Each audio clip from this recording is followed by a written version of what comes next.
Сонсогч та бүхэндээ чимдээ хүргэе. Дэлхийн монголчуудын эмжил радио 88.3-аас 7-ны наваас баасан гарагийн 22 цагаас хүргэж байгаа томчуудын шуудан нэвтрүүлгийн чихвчээ зүгээр болоо эхлэхэд бэлэн боллоо. Өнөөдөр 2025 оны 4 сарын 25-ны баасан гараг студид хөтлөгч Ами, найруулагчаар өндрөхнөр ажиллаж байна. За нэвтрүүлгийн хамтран ажиллагчаар Хиймор хөшгөний дэлгүүр мөн хай спид айлбарт интернетийн хувьслуураатаагаар хамтран ажиллаж байна. Энэхүү томчуудын шуудан нэвтрүүлгийн 177 дахь дугаар хүрэхэд бэлэн болоод байна.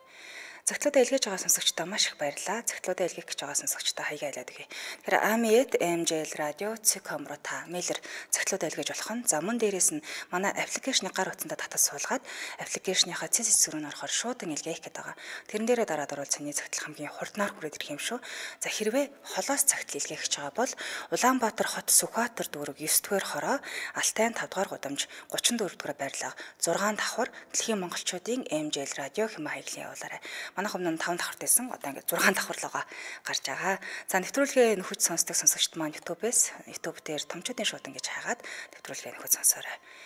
За сонсогчдоо бүгдэнд нь чимийн мэндийг хүргэе. Өнөөдөр сонсогчтой холбогдохгүйгээр ирсэн цагтлуудыг уншиж хүргэдэг байгаа. Та бүхэнд уншиж сонирхолтой 6 цагталтаа сууж байна. Тэгээд бүгдээрээ тухтай байрлал аваад, кофе цайгаал төхүүлээд, чихвчээ зүгээд цагтлуудаа хүлээн сонсоорой. За өчтөр нэг сонирхолтой юм боллоо. Сонирхолтой ч гэх юм уу нэг баярламаарч гэмээр юм уу нэгэн болсон. Хорх ангиас нэг залуу холбогдсон. Тэгээд хорх ангид одоо хоригдож байгаа юм байлээ. Тэг хүмүүжж байгаа. Тэгээ 3 сард нэг удаа л 2 минут ярих ирэх байдаг гинэ. Тэгээ тэр 2 минутаараа манай одоо байгууллага руу залгасан. Тэгээд офис руу залгангуудаа нэг юм дамжуулаад өгөөч гэсэн. Танаа нэвтрүүлгийг их сонсдог юм аа. Тэгээд их нэртэй зориулаад энэ 2 минутыг ашиглаад хэлэх гэсэн үгээ хэлхийг хүссэн юм аа гэд ихт нь хайр хүрмээр ч юм шиг санагдчихлаа. Тэгээд хэлсэн үгийг та бүхэнд бас дамжуулж хэлье. Магадгүй их нэрэн сонсч байвал тийм ээ. Нөхөр болор эрдэнэс эхнэр солонгоод хүүхдийг минь төрүүлж намайг хүлээж аваад маш их баярлаа. 4 жилийн дараа гараад гаргасан бүх алдаагаа засч амьдрнаа. Чамдаа хязгааргүй хайртай шүү гэж дамжуулсан ин та бүхэнд бас хүргэлээ. Тэгээд эхнэр солонгоо сонссон байхаа гэж найдаж байна. За ингээ үргэлжлүүлээд үлээ. Хамтдаа захиарга оръё. За хамгийн ихний цагтл маань Хүрхэн зөрөх төрийн бүс байгууллагатай хамтран ажиллаад би 16 цагтлыг уншиж хүргэж байгаа. Тэрний ээлжид нэгэн цагтл болох нэг тэрбумаараа тэмцээ буюу даван туулагчдын дуулаа хүргэж байгаа. Тэгээд ихний цагтл тэргээр эхлэх нэ. Ирсэн цагтлыг уншъя. Нэг тэрбумаараа тэмцээ Монгол даван туулагчийн дуулаа. Одоо би 23 настай. Хүмүүс надаас найз залуу, зарим нь нөхөр нэгтгэх юм. Гэхдээ би эр хүнийг үзий яддаг болчихсон. Гэсэн ч хичээж хүнтэй танилцдаг, харилцдаг ихтэй л юусоо болж өгдөггүй. Дуслын чинээ хар будаг, сав дүүрэн цагаан будгийг харлуулдаг шүү дээ. Түн шиг сэтгэл минь хитрхи харалчихсан байх. Энэ бүхнийг даван туулж эргээд би инээмсэглэж чаддаг нэгэн болох гэж 6 жил зүтэрлээ. 4 настайгаасаа л би энэ айлд ирдэг байсан юм.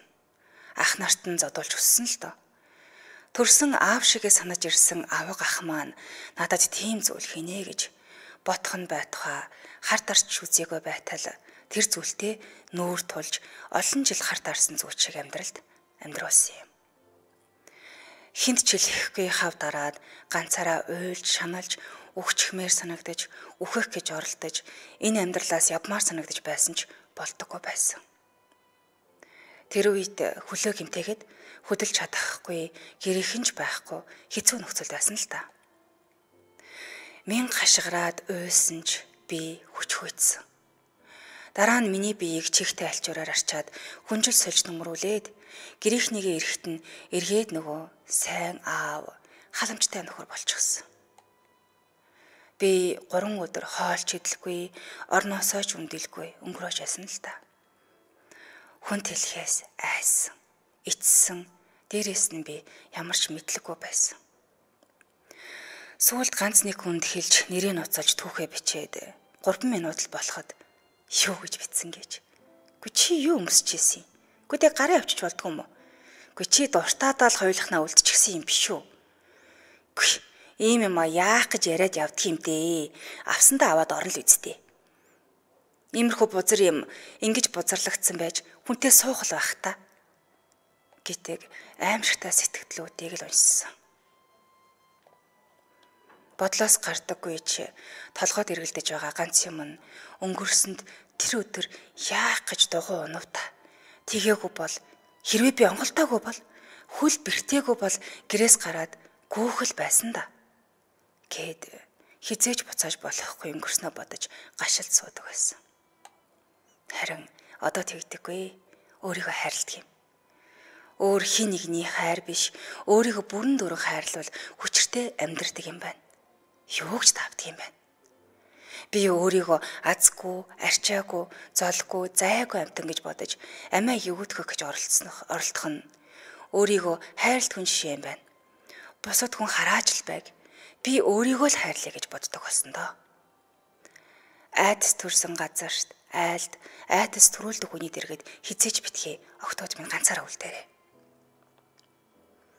Хүчирхийлэл үлдэгч чинь ойр тойронд чинь байж л байдаг. Урдчлан сэргийлж өөрийгөө аврах боломжтой очир цаг алдалгүй адгуул шиг амьтдаас хортон зүгтаагаарай л гэж зөвлөе дөө. Хэмээгээд цагтлаа өндөрлсөн байна. Тэгэхээр хүүхэн зөрөх төрийн бүс байгууллага бэлгийн хүчирхийлэлд бага насндаа өртсөн. Дээрээс нь гэр бүлийн хүчирхийлэл олон жил амьдэрсэн бүсгүйчүүдэд тусалдаг юм төрийн бүс байгууллага. Тэндээс яг бодит амьдралаа, бодит түүхээ бичиж явуулсан 16 цагтлыг ер нь бол эхнээс нь уншаад хүргээд ингэ явж гин. Одоо ч бас хэдэн цагтл үлдсэн байна. Энэ уран бүтээлийн жил дуустал ээлж тараалаа. Хүргээд явнаа л гэж бодож байна да. Тэгэхэд ер нь бага насны хүүхдүүдээ тийм ээ эрэгтэй, эмэгтэй хүүхдүүд ер нь анзаарч л байхгүй бол одоо ч энэ бүхэн нүднээс талд байсаар л байгаа. За бүгдэнд нь өчигдөр мэндийг хүргэе. Өчтөр орой радиогоо сонсож чадаагүй. Яагаад гэдгийг мэдэж байгаа баха. Тэр хүнийг үнэхээр ингээд байхгүй болчихно гэж бодоагүй. Надад маш гонигтай байна. Бид ямар муухай хүмүүс болцсон юм бэ? Маш их гонигтай байна гэсэн байна. Яг 20 ангиас хүртэл холбогдсон юм уу? Хизээч тэнд сонсож байгаа гэж бодсонгүй. Ам ихчийн томчуудын шууд ийм л хэрэгтэй хүн төрсэн сайхан нэвтрүүлэг шүү. Баярлалаа танд амжилт хүсье гэсэн байна. Баярлалаа. Анги жаргал таваагч маань 20 ангиас уцаар ярьсан залуу минь сайн хүмүүжч болж гарч ирээд халуун ам бүлээрээ аз жаргалтай сайхан амьдраарэ гэсэн байна. За баярлалаа хамтдаа сонсогчдоо. Хамтран ажиллагчаа танилцуулаад үргэлжлүүлэн дараагийнхын цагт руу орно. Нэвтрүүлгийн хамтран ажиллагчаар хиймэр хөшгөний дэлгүүр хамтран ажиллаж байна. Тэгэхээр таны гэр бүлд хөвөн давуу болон майлангийн давуугаар химийн бодисгүй, хөнгөн, эрүүл, мөн эко, 99% нарны хамгаалттай агаар сайн нэвтрүүлдэг, байгальд хороггүй, сэтгэл тамар хөшгийг хэрэглэгчдийн хэрэгцээнд нэзүүлэн боломжийн үнээр нь санал болгож байгаа юм байлээ шүү. За тэг хэрэг хөшиг хайж байгаа бол тийм ээ та. Тэгэхээр эднийхээс StorePay Pocket Zero Lending аппликейшнаар захиал авах боломжтой. Тэгээ одоо аваад дараад болохоор шимтгэл хүүн тик буюу ямар ч өнгө төлөхгүй байх нь тийм ээ. За шинэ байр, офис туслан болон гэртээ шинэ өнгө төрөх нэмээрээ. За энэ даавн хөшгөн туйл, босоод узан хөшгөн туйлтэй төлгүй.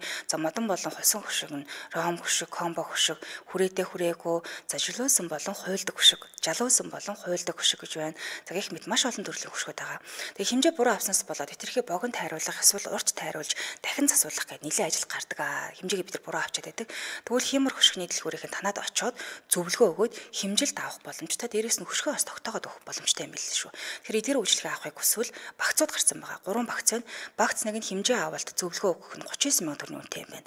Харин 2 дугаар багц нь хэмжээ авалт суйрлуулалт зөвлөгөө өгөх болон 3 цонхны тогтоохлт хийх гэх нь болохоор 99 сая төгрөгөөр хийх юм байна. Харин багц 3 нь болохоор хэмжээ авна. Дээрээс нь зөвлөгөө өгнө. За 3 цонхноос дээш тогтоолт багтна. Хүсвэл хэдэн ч цонхон тогтоолох боломжтой буюу биг багц нь. Энэ багц нь 159 сая төгрөгийн үнэтэй. Энэ багц нь хаус болон томоохон альбан газруудад маш ашигтай юм багц юм байлаа. Холбогдох утасны дугаар нь 8622 44 44 8622 44 44 гэсэн дугаараа. За тэгээ Facebook утас нь болохоор хиймэр хөшиг гэдэг хайхаар гараад ирнэ. Хаяг нь болохоор хангаа отхны баруун тал сөүл эмнэлгийн залгаа Go to Market-ийн 2 давхарт нь 205-аас 207 хиймэр хөшиг гэдээ байгаа ахны. Очоод бас үзээрэй. Баярлалаа хамтран ажилласан хиймэр хөшигний дэлгүүр байлаа. За хамтдаа сонсогчдоо баярлалаа. Үргэлжлүүлээд хэдүүлээ дараагийнхаа цагтл руу орно. За дараагийн цагтл маань бас их гой цагтл байсан гэдэг энэ цагтлыг уншиж хүргэе.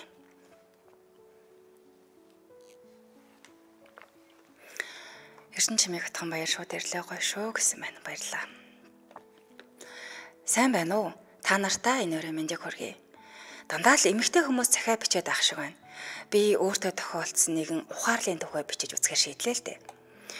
Би ер нь өөрийгөө маш их азгүй, тэнэг хүн гэж бодож авдаг. Хар багасаа л нэг охиндоо үерхэж авсаар байгаад сүулдээ суугаад үр хөвгттэй болсон юм л да.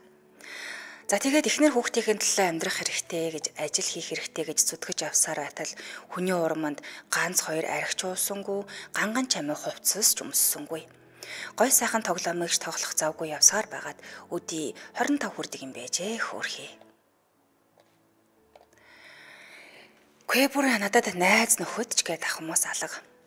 10 жилийнхнийгээ уулзалтанд очих завгүй шахуу ааштай захирлын даатгсан ажлыг гэртээ ч амарч чадахгүй бичээд л суудаг. Нэг тийм өрөвдмөөрч амьдралаар амьдраад байгаа юм шиг санагдана. Гэхдээ яах вэ? Эхэндээ ороод ирэхээр ихнэр хөөрхөн харагдана.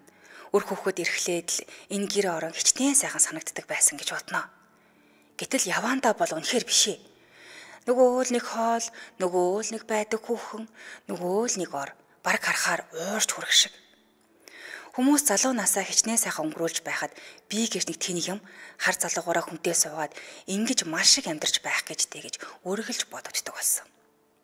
Амьдрал үнэн тэнэг санагдаж байтал ашгүй манай ажилд миний үеийн яриа хөрөө таарсан сайхан дөргөө залуу миний гоёгт амьдралыг өөрчилж өгөх гэсэн юм шиг ороод ирэх нь хэрэлтэй.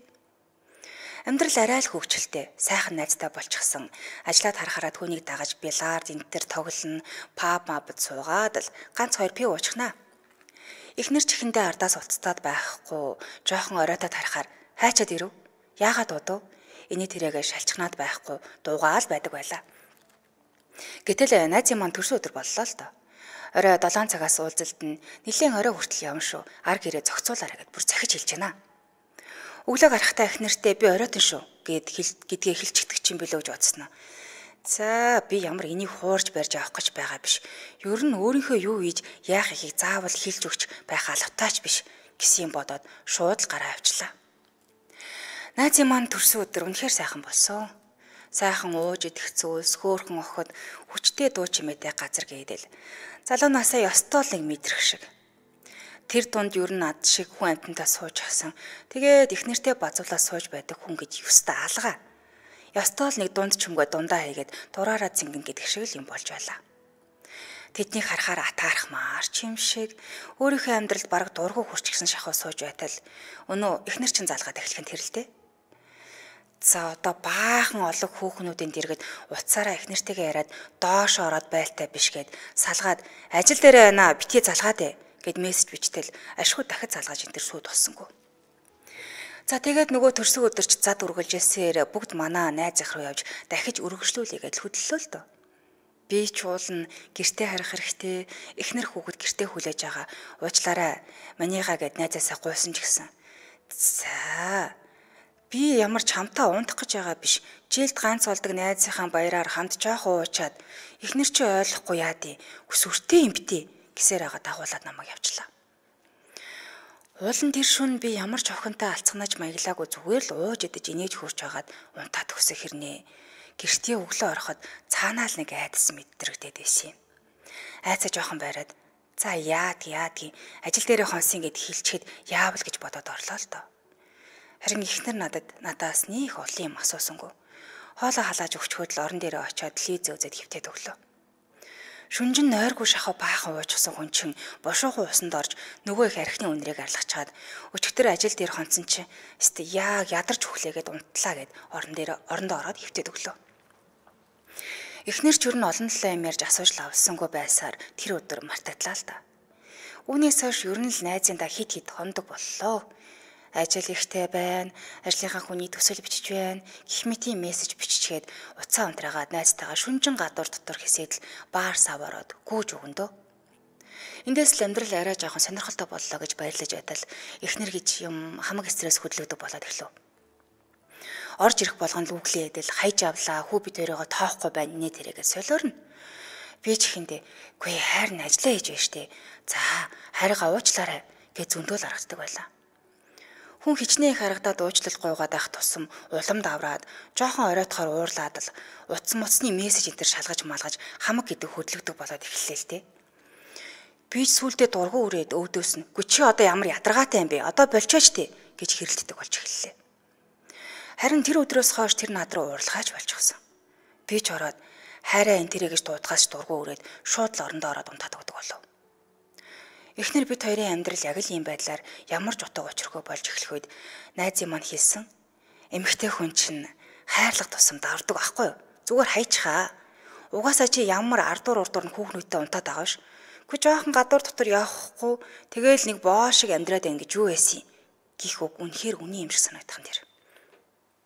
Тэгээ бодлоо. За ерөөсөө энийг гуйж говьшхаа болчих л доо. Хүн өөрийг нь хайрлаад байхад хайр давхгүй бол хохин л үзэх гээд бүр уучлаараач гэж бичгээ болчихсон.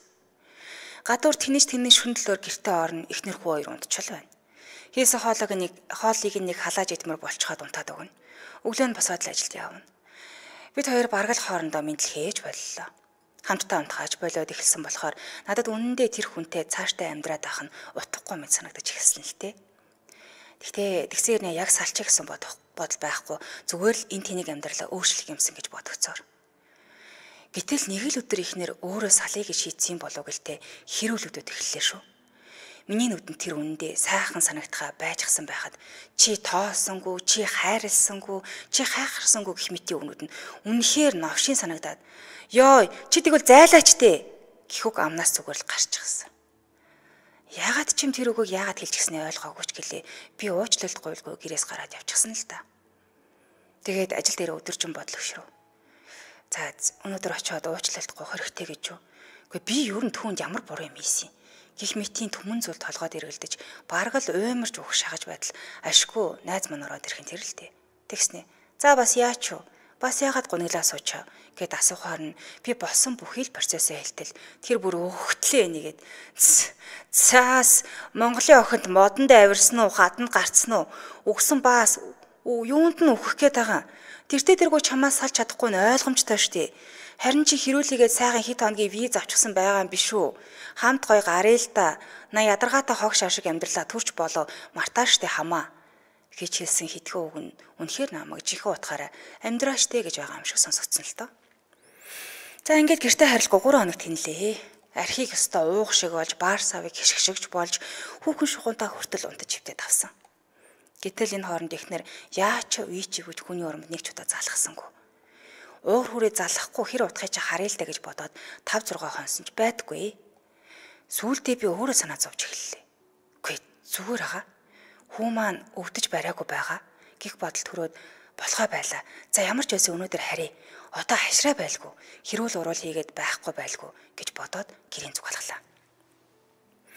Ягаад ч юм эхнэрээ хуурчаад ирж байгаа болохоор айдас мэдрэгдээд хаалгаа онгойлгож орч чадалгүй хэсэг хугацаанд орсныхоо үдэн суулаа. Магадгүй намайг ингээд сууж байгааг хараад хараа гэртээ орооч гэд дуудах ч юм болов гэж бодогдооч байх шиг. Тэнийг юм шиг цаг гарын гадаа сууж за одоо дүүрсэн гэд гэртээ ортол гэрт хинч байсангүй. Төр гарсан болов гэд өрөөгөө бүгдийг шалгаад үзтэл эхнэр хүүхэд хоёрын маань эд хэрэгсэл хувцас хунар юу ч байсангүй. Тэд явчихж. Хүүгийн маань өрөөний жижигхэн ширээн дээр надад үлдээсэн зурас байгаа нь харагдлаа. Эхний өдөр л оройтоод ажил дээрээ завгүй байна гэхэд чинь би хоол хийгээд ажил дээр ч очсон. Чи байгаагүй. Тэглээгээд би чам руу уцтаж зовоогоогүй.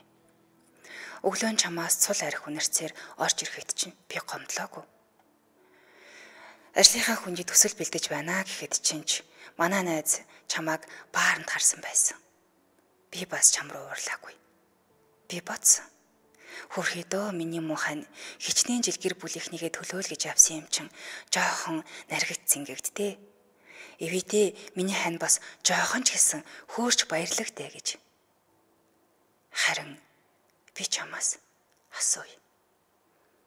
Би чамтай сууснаас хойш нэг удаа гарч шоу утсан болов. Нэг өдөр хүүт хоёроо гэрт орхиод өөр газар хонож байсан болов. Нэгч болтгой гадуур тимээ тэнчгээд тэрийгэ чамаас нууж худлаа үнэн ярьж байсан болов. Чи арай тэгж байсан гэж хэлж чадахгүй л байх. Тийм болохоор би чамд гомдсон. Тийм болохоор би чамаас хайр хүссэн. Тийм болохоор л би чамд жоохон ч гэсэн ирхэсэн. Харин чи намайг хөөсөн. Яах вэ? Би чамд хайртай байсан. Гэхдээ одоо би чамайг хайрлаж чадахгүй. Уучлаарай. Баяртай. Гэсэн зурвсайлаа. Буцаад ирчих байх гэж ихэнхдээ боддог байлаа. Гэвч ирэхгүй бараг 10-аад онцлоо. Сүүлдээ би өөрөө уучлал гуйгаад залгаад байхад хүртэл хариу бичихгүй байсаар л байна. За ингээд л салчдаг юм байж гэж бодогдсон найзтайгаа сайхан ганцаараа бусан амьдралаа зад тэмдэглэн арх угаад л баар сав хисээд яваад байтал мөнгө төгрөгчгүй болоод эхэлдэг юм байна. За яадیں۔ Ямар ихнэр хүүхэд гэж нэхэ шалгах юмгүй болцсноос хойш бүх юмаа зараад уусан ч яадیں гэж бодогдсон утас бөгж цаг гэдэл юу байна бүгдийг нь ламбаардаж ууж эхэлсэн. Үнэн дээр 3 сарын дотор би юу ч үгүй болсон. За ёстой байгаа ганц юм нь эхнэр бид хоёрын анх сууж байхад манай аав ээж хоёрыг аваад өгсөн байр л байлаа. Өөр юуч байхгүй. Өнөө сайхан найз маш намайг хитрхи харагтаад байхаар уулзгаа болоод бараг таних ааж байждаг юм байна. Тэгсэн ч гэсэн бас болохоо мэдэхгүй би чинь хэн блээ дээ. Бүгдийг нь зараад ууцсан байсан ч буцаад босоод ирэх чадaltaй ирэх хүн шүү дээ гэж томорч явсаар хагаад өнөө сайхан байр мааж байхгүй болсон. Эцэг их маань аль эрт өөд болчихсон. Дээрээс нь би архинд орчихсон болохоор нөгөө намайг ахын хөөхөн дүү, эгчийн сайхан дүү гэж шалчханаад байдаг хамаатан садамж тагчиг алга болчихд юм блэ. Таньж мэддэг хүн амтнаас 5-10 цаас зээлж тэрүүгээрээ арх ууж согтуурч явж байхдаа муугаа мэдэхгүй хэдэн бацаанлаа өнгөрч байж сэхэнд ортлоо нүдүүлсэн. Ёстол бурхантай уулзаад ирлээ гихчээр амьдрахуу өвөхийн хоёрын зааг дээр 14 хоног хөвцсний эцэст нэг муу сэргээд нүхтэй нээтэл эхнэр минь гарнаас минь натгаад нүдэнд нулимс цээлгэн ч гисэн. Харига орхиод явсан дуучлаарай хараа гэж гисэн сууж ажиллаа. Тэр л өдөр би ямар сайхан амьдралтай байснаа дэндүүх ойлгож түүнийхээ духан дээр зөөлхөн өсөд. Харин чамаага хизээш дахиж гомдоохгүй. Уучил намаагаа гэж чин сэтгэлээсээ уучлалт гуйж үлээ. Эр хүн та ухаарч амьдрвал эмэгтэй хүн би уучлж амьдрээ.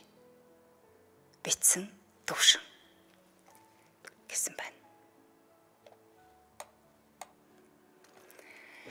Ёстой нэгийг бодож хоёрыг тунгаахаар айхтраа битсэн байна.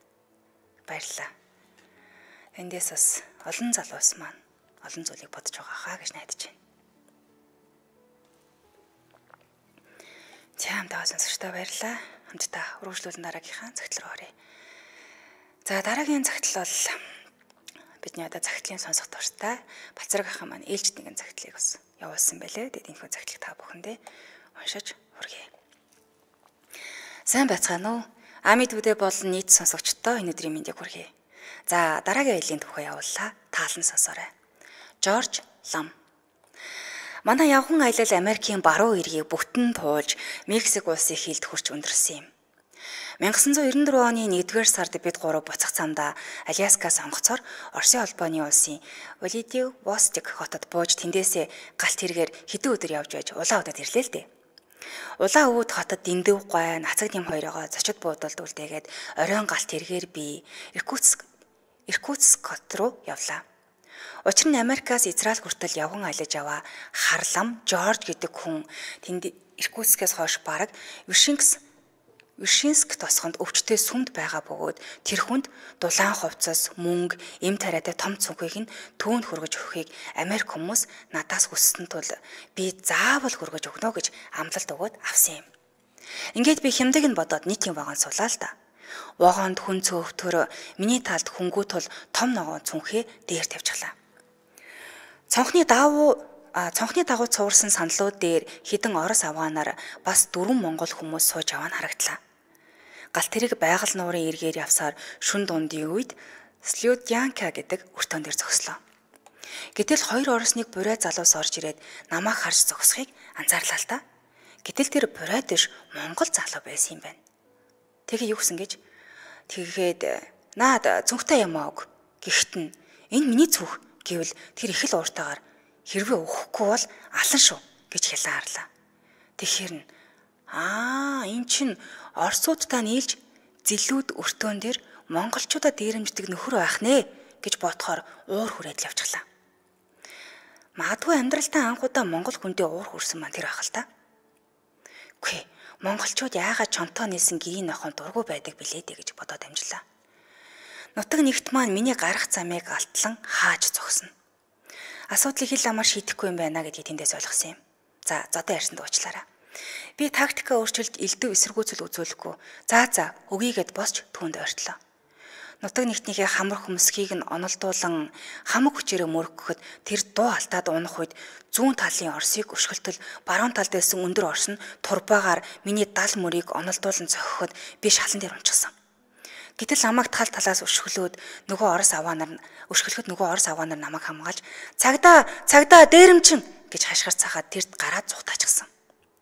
Харин хамгийн сүүлд нутаг нэгт маань хамар амнаасаа цус садруулан гарахтаа "Ахиж уулзнаа" гэж санал хэлээд гарлаа. Хэрвээ тэр Орос авгаанаар намайг хамгаалаагүй бол юу ч болох байсан юм бэлээ. Харин тэнд байсан монголчууд маань харанхуй цонхоор цааш харсаар л явж үлээ. Харанхууд яг юу харсан юм бол тоо? Миний баруун гар даагдахгүй болж айхтар өвдөж байв. Сүүлд Монголд эмнэлэгт үзүүлтэл далны ас баг зэрэг цуурсан байсан л та.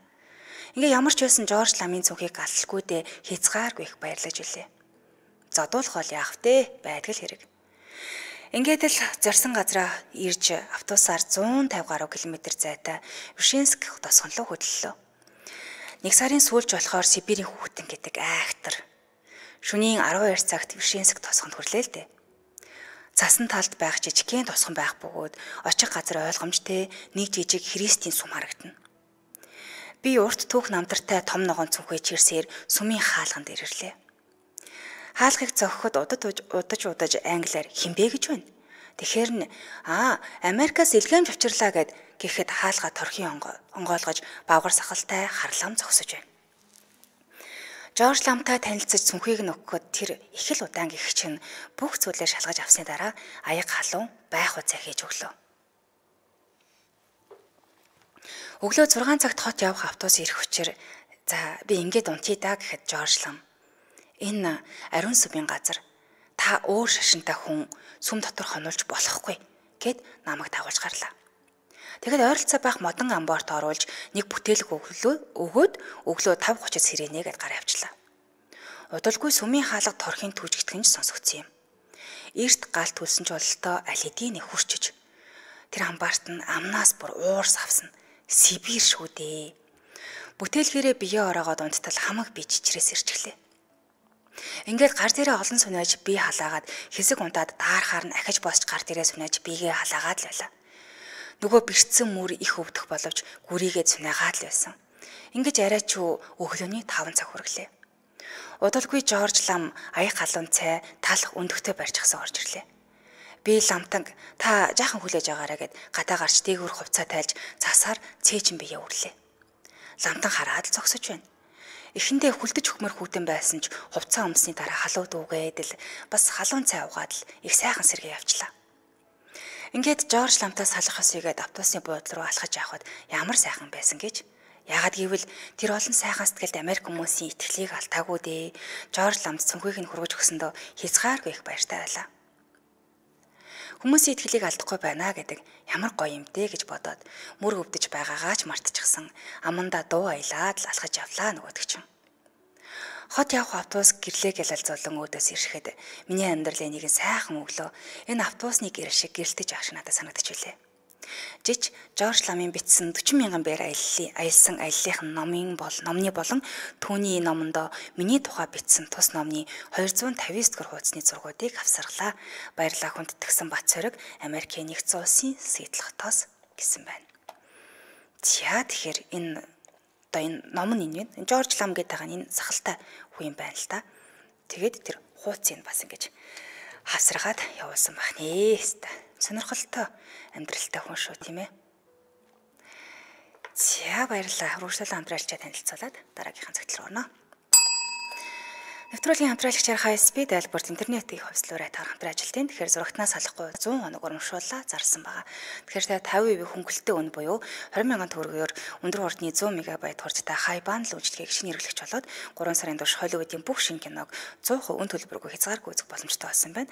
Тэгэхээр хай спид хай бандл үйлчилгээний шинэ хэрэглэгчдээс Dyson брендийн шал цэвэрлэгчтэй тоос оруулагч болон агаар цэвэршүүлэгч гэх хос бэлгийн 3 хэсгийг тодруулах юм байлээ. Тэгэхээр хамгийн юм дараа хамгийн хурдан өрхийн интернетийг та бүхэндээ санал болгож байгаа гэсэн.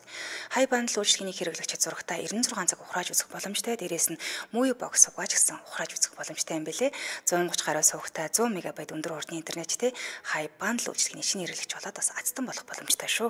Холбогдох утасны дугаар нь 76 76 9000 76 76 9000. Сошиал хаяг нь Sky Media, замун Sky Цэг имэн гэдэг хайхаар гараад ирэх нэ. Баярлалаа хамтран ажилласан хай спид айлбарт интернет хувьслуурай тахаар хамтран ажиллалаа.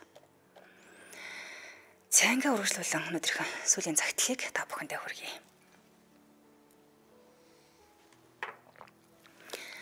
Сайн байцгаана уу? Намайг Халиуна гэдэг.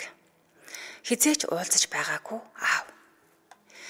1997 оны 11 сарын 22-нд би гэдэг хүн хорвоод мэндэлсэн юм. Намайг ухаан орох үед миний хажууд ээж, өвөө, эмээ, нагаз ах нар нь л байдаг байлаа. Би яагаад өөрийгөө төрсөн юм болоо гэж боддог байсан л та. Харин сүлд сонсоход миний эцэг гих хүн ээжтэй минь учрахаас өмнө эхнэр хүүхэдтэй байсан гэдгийг нь мэдсэн. 19 оны 2 сард би хамаатныхаа эгчээс асуусаар байгаад нэг удаа залхаж ярьсан л та. Гэтэл тэр хүн тийм үү.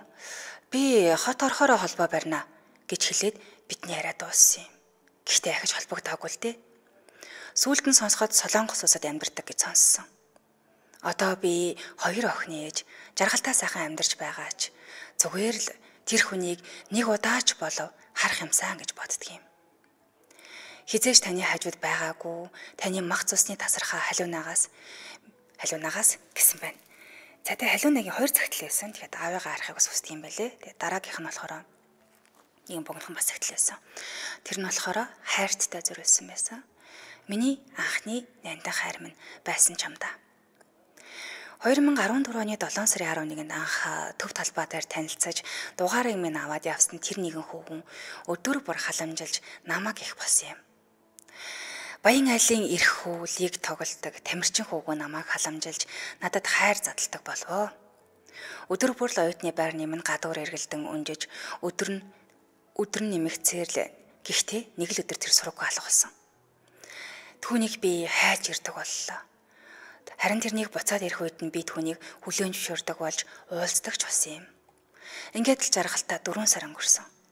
Гэтэл нэг л өдөр хоёулаа энэ байдлын тухай бодох хэрэгтэй болж эхэлсэн юм. Тэгээд бодож тэрнээс салах шийдвэрт хүрсэн л дээ. Хамгийн амжигтай нь би жирэмсэн босон гэдгийж мтайг уулзсан. Жирэмсэн босон тухайга хэлтэл өөдөөс "Гүй чи одоо итгэлтэй байна уу?" гэж натрууник хараад "Би бодох хэрэгтэй байна" гэж хэлээд ахиж утсаа аваагүй. Тэгээд л надаас явчихсан.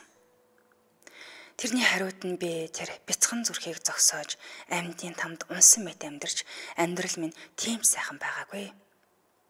Харин 3 жилийн дараа түүнтэй би дахиад автобусны буудлын дээр таарсан. Тэр ахаад л уулзах тухайгаа ярьсан, гуйсан. Харин тэр үед нь би ахиж харахгүйгээр уулзахгүйгээр шийдсэн. Тэр шийдвэр нь байсан. Намайг хайрлсан нөхөр минь миний зөв сонголт байсан гэдгийг маш сайн ойлгосон доо. Намайг үргэлж ойлгож хайрладаг нөхөртөө талархдаг юм. Эцэст нь хэлэхэд чамайг хайрлахгүй хүний төлөө нулимсаа хизээж битгий уурсгаарай гэж л захимаар байна. Та нартай аз жаргал сайхан бүх амжилтыг хүсье. Хэмээгээд цагтлаа өндөрлсөн байна. За баярлаа. Дараас нь цагтлууд байгаа ч гэсэндээ нэвтрүүлгийн маань цаг энд үрээд өндөрлж чинь тэгээд цагтлуудаа илгээж авсан сонсогчдоо маш их баярлалаа. Цагтлуудаа илгээх гэж авсан сонсогчдоо ч гэсэн маш их баярлалаа. Маш олон төрлийн цагтлуудыг илгээдэг болжээ. Гэхдээ хүнд ч хэлэхгүй тэр олон нууцуд, хүнд ч хэлэмгүй тэр сайхан дурсамжуудаа тийм ээ хадгалж авч үлдэхийн тулд цагтлуудаа илгээдэг сонсогчдоо баярлалдаг шүү. Таны энэ цагтл яг та өөртөө ч бусдад хүргэхдээ дээрээс нь YouTube гэж нэг сайхан юмд хадгалагдаад үлдэх учраас эдэн жилийн дараа ч гэсэн сонсоход дурсамж болов үлдэх болов гэж боддөг юм. Одоо нэвтрүүлэг маань уран бүтээлийн жил гэдэг чинь 7 сарын 10 хүртэл явагдах байх. 2 сарын хугацаа л байна. Тэгээ 2 сарын хугацаанд хэр олон загтал уншиж амжих уу бас мэдэхгүй байна. Тэгэхээр ямаачаас амжаад загтлуудаа явуулаарай гэж хүсье. Ингээд өнөөдөр хамт байсан илгээс загтлууд айлгасан бүх сонсогчдод баярлалаа. Амралтынхаа өдрүүдийг та бүхэн аятахтай сайхан өнгөрүүлээрэй. Ирэх 5 гарагт иргэн баяртайгаар уулзъя. Студид хөтлөгч Ами найруулагчаар ундрах нар ажиллаа. Нэвтрүүлгийн хамтран ажиллагчаар Химор хөшгөний дэлгүүр мөн хай спид айлбарт интернетийн хувьслуур айтахаар хамтран ажиллаа. Сайхан амарцгаарай.